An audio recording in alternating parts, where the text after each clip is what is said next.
How's it going, NASCAR fans? Tyler Digger 2020 Productions here, and welcome to the grand finale of the 75 greatest races in NASCAR history. Last week I covered part 2, this week I'm going to cover the final part. And yes, that does include races that I have reacted to, both on my Google Photos account and on my YouTube channel. So anyways, let's conclude this epic trilogy right now! Alright, up first, number 51, the 2007 Daytona 500. Yes, I reacted to that. Kevin Harvick beats Mark Martin in a dramatic finish by 21 thousandths of a second as the big one strikes behind them, collecting 10 to 15 cars. One of those was Clint Bowyer, who ended up on his roof, but still made it across the finish line in 18th. Well done, Clint. Up next, number 52, the 2007 Subway Fresh Fit 500 at Phoenix. Jeff Gordon ties Dale Earnhardt on the all-time win list with 76 victories.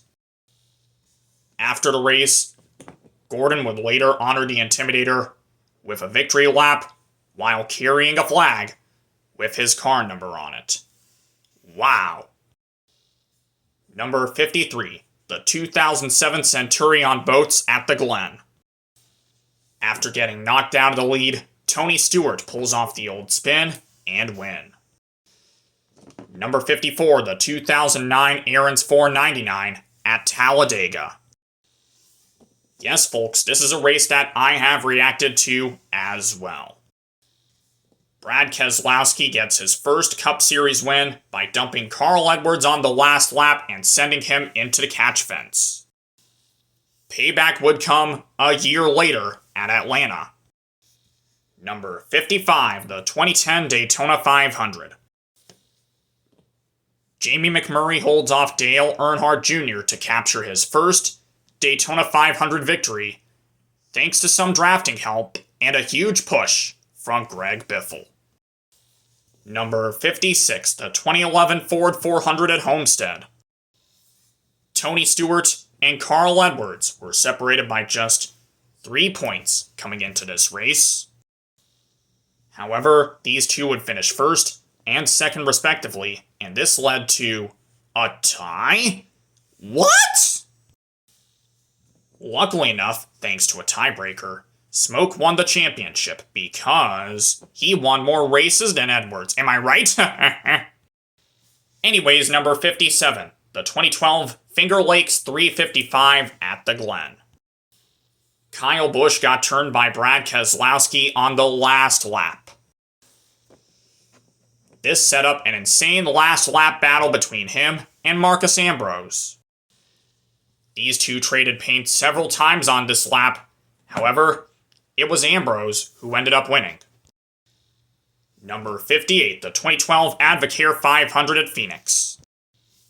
With just 3 laps remaining, Jeff Gordon and Clint Bowyer traded paint. Bowyer put Gordon into the wall, then a lap later the 24 retaliated. Joey Logano was collected, along with Eric Almirola. All this led to a massive fight between Bowyer and Gordon's pit crews. This sent the race into overtime. Kevin Harvick won the race, and a big crash happened behind him on the front stretch. Wow. Number 59, the 2013 FedEx 400 at Dover Motor Speedway. Jimmy Johnson got penalized for jumping the restart, which led to an intense battle between Tony Stewart and Juan Pablo Montoya. And thankfully enough, Smoke got the victory. Number 60, the 2014 Daytona 500. Dale Earnhardt Jr. had the lead on the final restart. Thanks to a bunch of blocking, Junebug was able to hold off everyone and get the win as the big one happened behind him. Number 61, the 2014 Ford EcoBoost 400 at Homestead. The first championship 4 battle in NASCAR history saw Kevin Harvick hold off a hard-charging Ryan Newman, hello Newman, to capture his first Cup Series championship. Number 62, the 2015 Ford EcoBoost 400 at Homestead.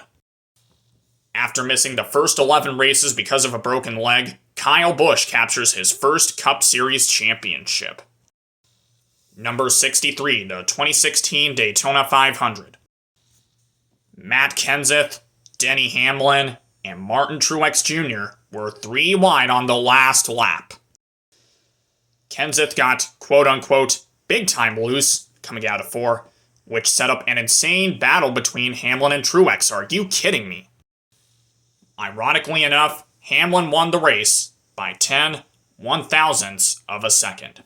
Oh my goodness. And this became the closest finish in Daytona 500 history.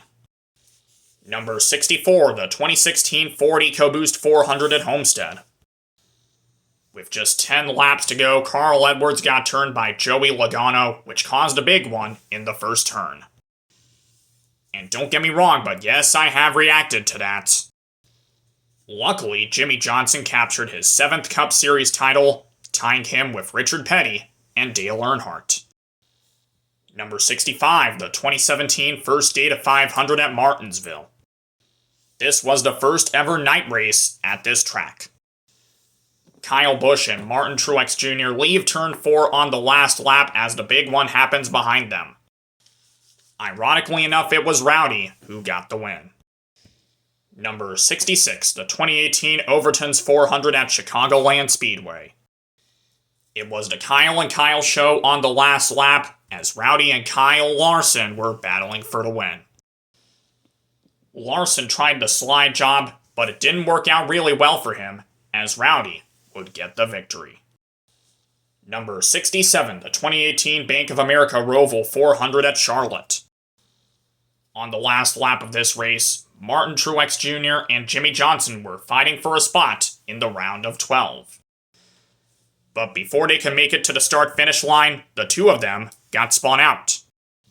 This allowed Ryan Blaney to get by and pick up the win. And shockingly, Johnson's hopes for an 8th championship have come to an end. Oh my goodness. Number 68, the 2019 Daytona 500. After J.D. Gibbs passed away, Denny Hamlin captured his 2nd Daytona 500 victory. And it came in overtime when he held off teammates Kyle Busch and Eric Jones for an incredible Gibbs 1-2-3 finish. Number 69, the 2021 Bass Pro Shops NRA Night Race at Bristol, baby. Kyle Larson won the race. However, there were tempers flaring between Kevin Harvick and Chase Elliott. And yes, folks, this happened both on track and off. Number 70, the 2021 Yellowwood 500 at Talladega. Bubba Wallace became the 2nd African-American driver to win a Cup Series race, and first since Wendell Scott back in the 60s. Number 71, the 2021 NASCAR Cup Series championship race at Phoenix. During the final caution, Kyle Larson pulled off an incredible 11.8-second pit stop. Wow, that's fast! And it paid off as he captured his first Cup Series championship. Number 72, the 2022 Echo Park Automotive Grand Prix at Circuit of the Americas.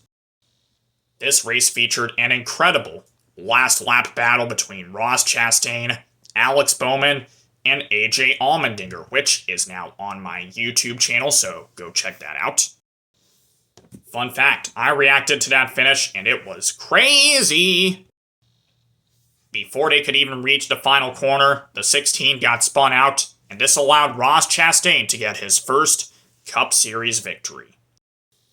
Number 73, the 2022 Coca-Cola 600 at Charlotte. This race had everything. A bunch of single car spins, 2 big ones, even a flip by Chris Buescher. It was also the longest race in NASCAR history, as Denny Hamlin held off teammate Kyle Busch to get the win. We're almost done, you guys. Number 74, the 2022 Yellowwood 500 at Talladega. My boy Chase Elliott held off Ryan Blaney by 46 1/1000ths of a second to get the win and punch his ticket to the round of 8. I also have that finish on my channel, so go check it out, alright? Anyways, last but not least, number 75, the 2022 Xfinity 500 at Martinsville.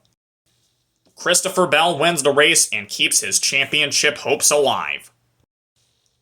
However, Ross Chastain pulled off the iconic Hail Melon move on the last lap to get the final championship transfer spot over Denny Hamlin. Again, it's now on my channel, so go check it out, alright? Anyways, there you have it, folks, the 75 greatest races in NASCAR history. Make sure you set your DVR and tune in to USA Network this Sunday night at 6 p.m. for the 2023 NASCAR Cup Series playoff opener. Don't miss it. And that will conclude this epic trilogy. Thank you guys so much for watching, and hey, if you enjoyed it, please don't forget to like, comment, and of course, subscribe to my channel. And also, if you guys are new here, just click on that notification bell and never ever miss a single upload. Bye-bye, everybody, and until next time, I'm out of here, y'all. Peace!